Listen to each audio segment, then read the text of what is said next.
Good morning everyone. So today we are going to be continuing with the second part of our lesson, how was Kensal Rise and the local area affected by the Blitz. I was so happy yesterday to see so many amazing uploads, and it seemed like so many of you really enjoyed learning about this part of history yesterday. So let's get started. Now, before we proceed any further, I would like you to take a moment and pause the video here and think about how many of the themes you can remember that we looked at yesterday. So we looked at 3. How many of them can you name today? Pause the video here and take a moment to think about that. Okay, so let's see if you remembered all 3 of them. So the first theme was new job roles being created to help the community deal with the effects of the Blitz. Theme 2 was building new buildings and structures to help protect the local people in the area. And the third theme was, of course, the damage and destruction caused by the enemy bombardment. So a big well done to you if you remembered all 3 of them. So you looked at the letters from the church yesterday, and there were 2 themes I wanted you to extract from looking at those letters. Firstly, of course, the destruction and damage caused to the church. That was discussed in every letter. Mentioned how there had been damage caused by enemy bombardment from them a short while before. And the second example we hadn't talked about in great detail is the sense of community and support. So by having examples of such letters, and there were many more I could have included, there is really quite a collection. I've just given you a small sample.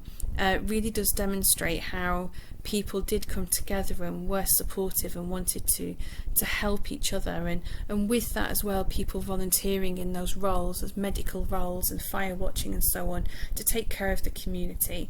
So I saw that some uploads in my class did touch on that theme as well, so well done. There is a theme called the Blitz spirit, or a concept called the Blitz spirit, that historians do talk about, and they debate how true it is or how accurate it is, but you can clearly see that with letters such as these that people in society did pull together and did offer that support in a time of crisis. Whilst I was preparing some things for this lesson, I realised I had missed a couple of things actually we had in our school archives. Now, we have a treasure trove of archived material, which really is very exciting for me, and I thought this would be quite relevant. Some of you might find it interesting because it mentioned the ARP, and I missed this earlier. So this was written in 1938, so again before the war. We know that the ARP had been set up in the years before the war, and it says ARP have made plans for converting the ground floor into first aid station. Hot water storage containers are being placed in cloakrooms. So this is actually from the head teacher's logbook of our school, Ark Franklin. Of course, it hasn't always been called Ark Franklin, and at this time it was split into a boys, girls and infant school. So they're talking about how on the ground floor of the school, which is now Key Stage 1, was actually being turned into a first aid station. Again, another example of how ARP affected our local area very clearly, and again, community was supporting each other. So I thought that would be a shame not to include and for you not to see. So again, this would have fit in quite nicely with yesterday's lesson, but I didn't want to make it too long. These are more examples from that same head teacher's logbook. So it says, during the night, high explosive mine dropped on Compton Road, affecting the house in Compton, and it gives some addresses there, so you may be familiar with some of those addresses. It does talk about how, again, the enemy bombardment. And then here another example, so it's all logged every day. The head teacher at the time updated even staff absences, if anything had happened that was remotely noteworthy to the school. So of course they kept a record of the Blitz as well. So during the night, landmine dropped in Mortimer Road.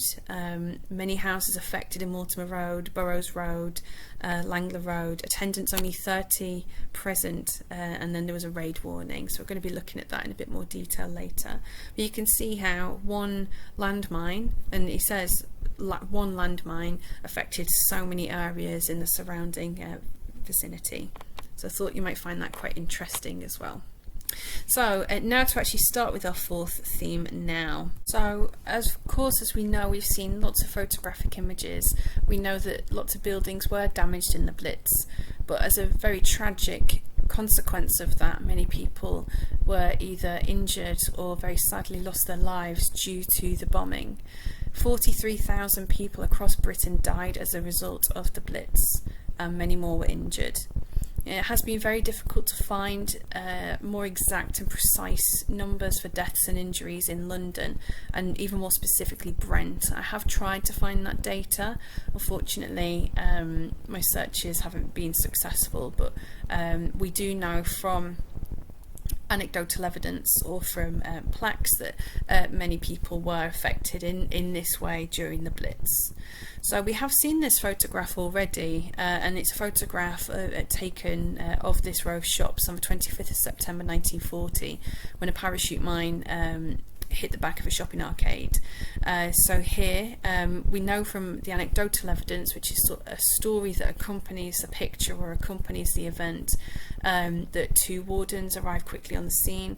However, two mothers and their children, a girl of 7 years old and a baby boy, were killed in the flats above the shops, and they were killed by the blast and the extensive damage caused. So a very tragic outcome. Of course, we can see the clear destruction in the building, but it did have very tragic consequences as well.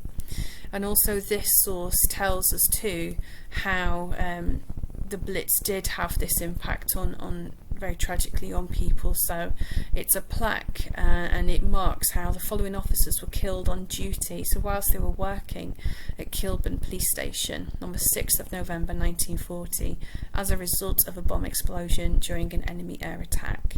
And it gives the names and the titles of the men who were working there. You can see how Charles Summers was a re-engaged pensioner, so he had retired and returned to work. Many of the men were war reserves too, and then the station cleaner as well as that. So you can see on that one evening with that one aerial attack how many lives it affected and how many families would have been affected as a result of that too. So we've established four themes now: our new job roles, new buildings, damage and destruction, and also now death and injuries. So our fifth theme now, evacuation and conscription. Now you might be quite familiar with the idea of evacuation, and for 1939 100,000 children were evacuated out of London to the safer countryside areas, so the areas that were less likely to be affected by bombing. By the end of 1939, 1.1 million men had been conscripted into the armed forces. So take a moment now and think about what the impact of this, that men being conscripted and children being sent out of London, would have been on the local area. In what ways do you think that would have affected the area? Well, it would have had huge effects. So you would have seen, that group of people, very young children and men leaving the area, and that would have had a huge effect on the demographic. It would have meant that families were being broken up and separated. Now, this head teacher's logbook that we looked at a little bit earlier on is really interesting, because you can see how it would have had an effect on the school children, and also why evacuation was so important. You can see how this page in October 1940, how many raid warnings were experienced here. So you can see 11 AM till 1:20, no afternoon session, raid warning, and you can see how that is every day and sometimes multiple times a day. You can see here as well another page. During the night, bombs were dropped on houses in Harvest Road. And this part I thought was really interesting as well. Incendiaries on the school. No damage caused owing to prompt action of caretaker. So again, the Blitz directly affected the school. It was hit by a bomb, but fortunately the caretaker at the time was able to help deal with that. But you can see how there were more raid warnings continuing on, and you can understand how schools located in areas such as our school that were facing quite regular attacks or regular warnings, it would have been very disruptive and very dangerous as well for those children to remain in the area. So evacuation was designed to keep those children safe. Now, this head teacher's logbook, of course, it has logged the air raids, but it has also logged the evacuation process and what started. So in 1939, it starts by describing the local situation. So it says, owing to the international situation, the teachers and children were summoned back to school today on the 26th of August in case evacuation should be ordered. So they are already anticipating that evacuation is going to happen. Every member of the staff and the head teacher were in school by 8:50 a.m. The usual school hours were observed. 60 children were present in the morning and 45 in the afternoon. Head teachers attended a meeting at Pound Lane at 10:30. The children were given instructions before they left to come prepared for a rehearsal of evacuation at 9 a.m. on Monday the 28th of August. So already they were starting to prepare the children and themselves for the routines that might be involved in that evacuation of having children leave London to the countryside areas. So some more snippets from this source here. The school it came at 9 a.m. With complete equipment. The parties were assembled according to the school scheme. The children remained in school during usual school hours. The get ready signal having been received by the usual the usual procedure of the first day of term will not be observed.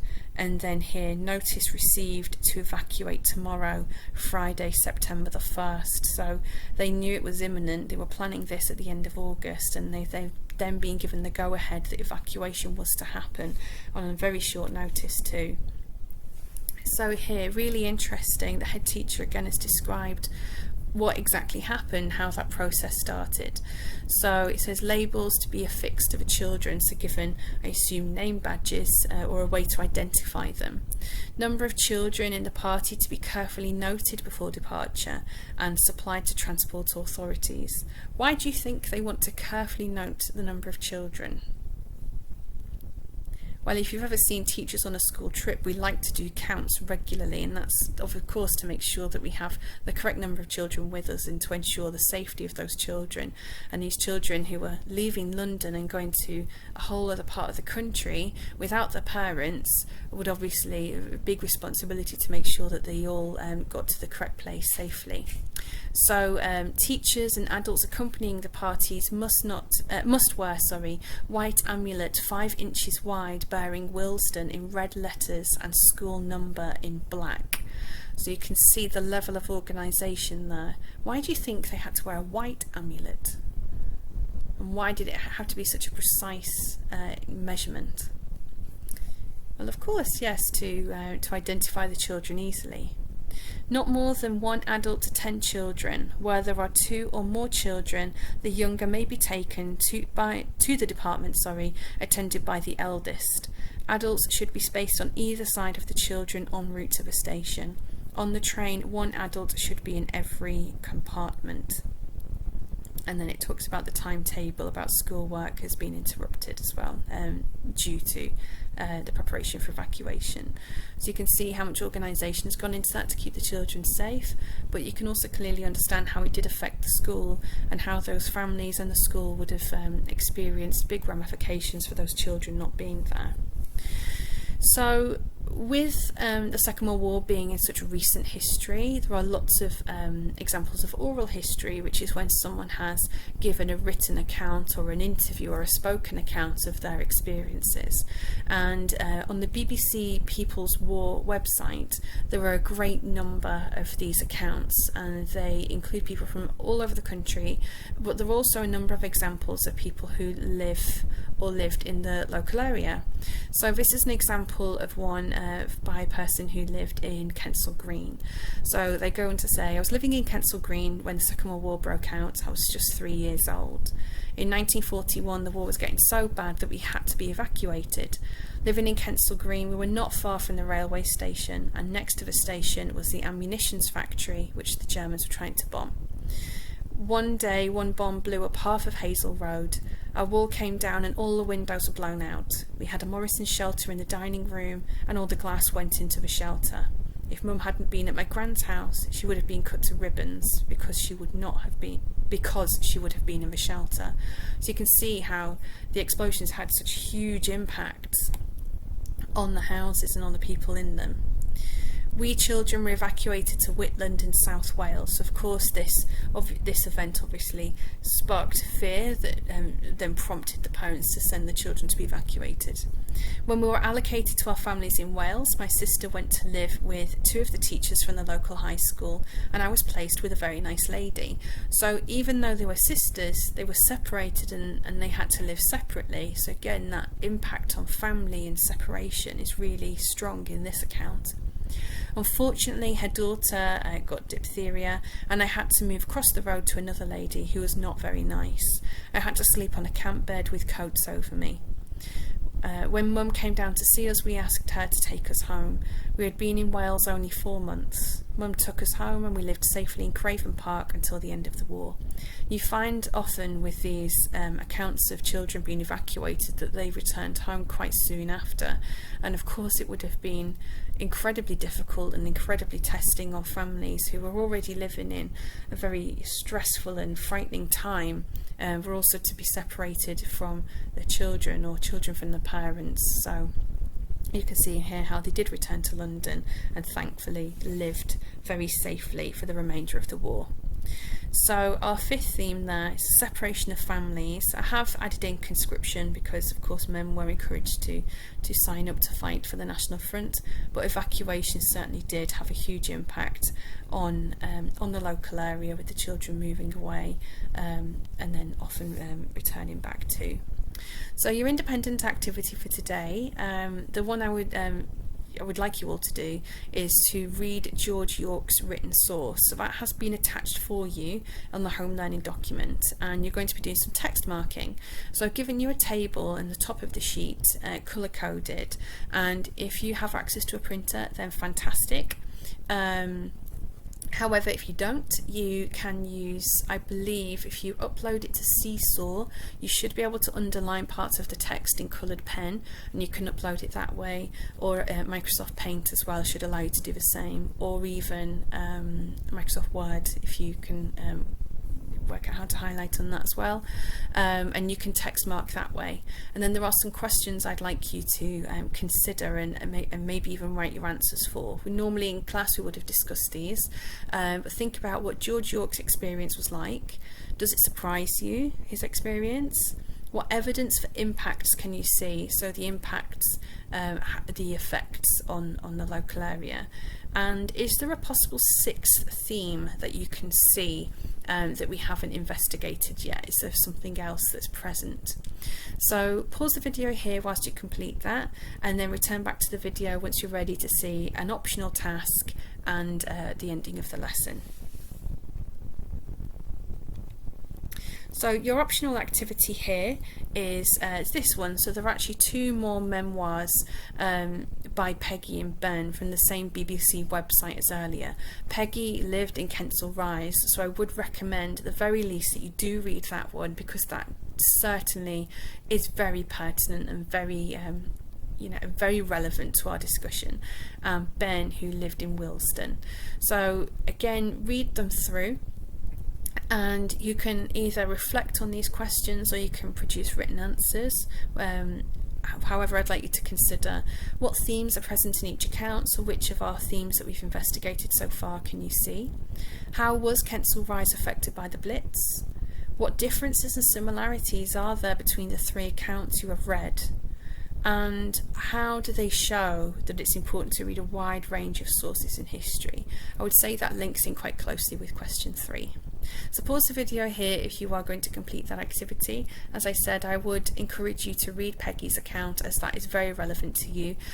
In class we normally would have read and discussed, and I'm aware of course that you are currently learning from home, which is why I've made this an optional activity, so you're not too overburdened with reading from the screen. However, I think it would be really worthwhile if you do read that one.